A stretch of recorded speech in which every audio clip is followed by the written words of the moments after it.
In this video, I'm going to tell you why I rejected one paper that I was invited to review. The paper was well written.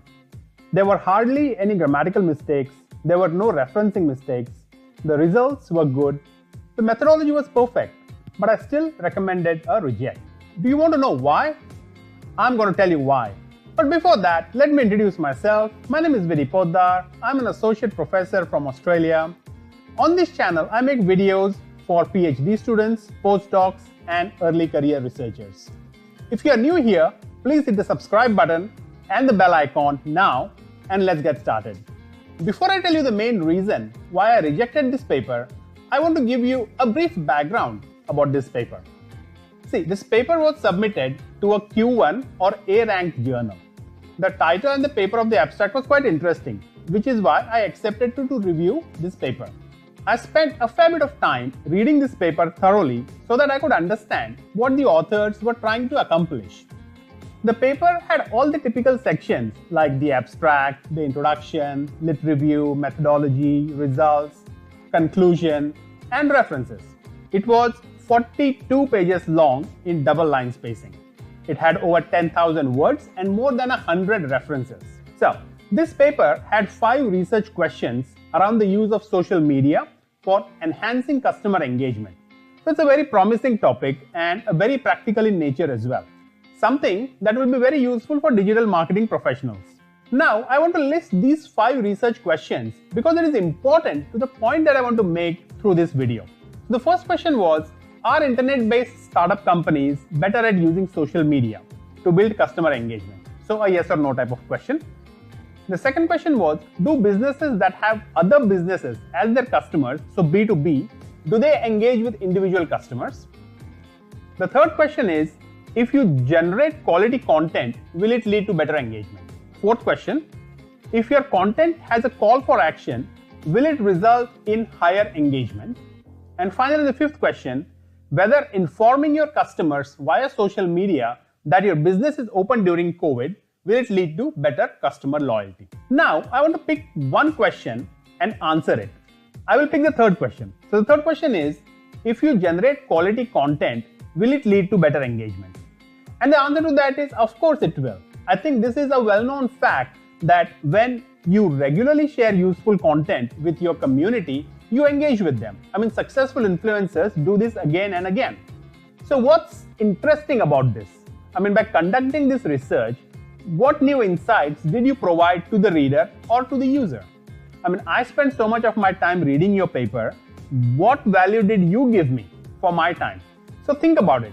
I mean, as a researcher, you probably don't think about such questions, such practical questions, because your focus is probably on getting a paper accepted in a top journal. But remember, these are important things to consider as well. This brings me to the main reason for rejecting this paper. You see, the main issue with this paper was that it tackled a wrong problem. The answer to this question are already known to the digital marketing professionals.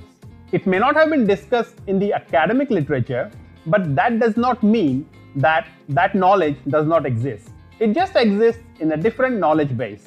To verify my doubt, I looked at the reference list, and as I expected, almost all references were academic references.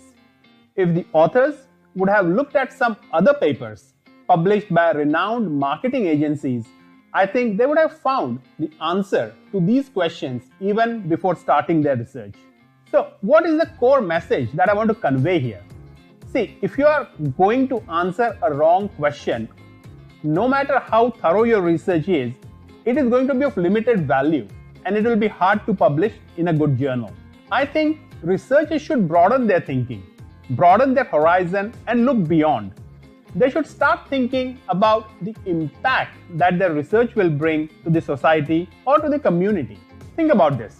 If I asked you to take your research and give it to an industry practitioner who you think would benefit from your findings, are you confident to give it to them and ready to get their honest feedback? Or are you a bit hesitant? See, if you're confident, that's really good. But if you're hesitant, that is a real big question.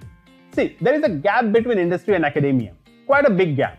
And this paper proves it. We should think about what we could have done to reduce this industry-academia gap. In this case, ideally, these researchers should have had a digital marketing expert on their team, and they should have validated their research question first. See, as a PhD student, you are going to spend 3 to 4 years of your life doing research. Shouldn't you give a thought of what question you are going to answer and have your questions validated before you begin your research? Frankly speaking, I would not want you or anyone else to be in this position where your research may be thorough, but the research question itself is questionable. Give it a deep thought. I think it is very important to think about this challenge, and if you manage it properly from the beginning, it will help you immensely in your research journey. I hope you do not make such mistakes.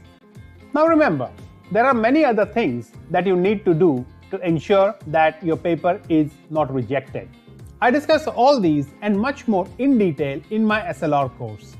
If you want to ensure that your paper gets accepted smoothly, then you should not miss this course. It is a must for every researcher. See, this is a fully online course, so you can learn it at your own pace.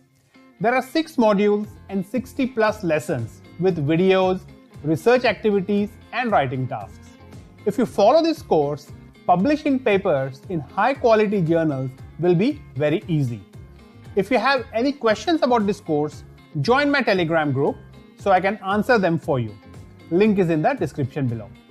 If you have any suggestions or compliments about this video, please leave them in the comments below, as I enjoy reading them. Don't forget to subscribe to my channel and also press the bell icon. I want you to have faith in me and believe that anything is possible if you have the dedication, courage, and the right guidance. Like I say, believe and succeed. Remember, this short video has the potential to make you a successful researcher if you follow my suggestions. So please apply the learnings after watching this video. Maybe watch this video a few more times. That is all I had to say in this video. Thank you for listening. I hope you apply these learnings and become a good researcher. All the best, and I'll see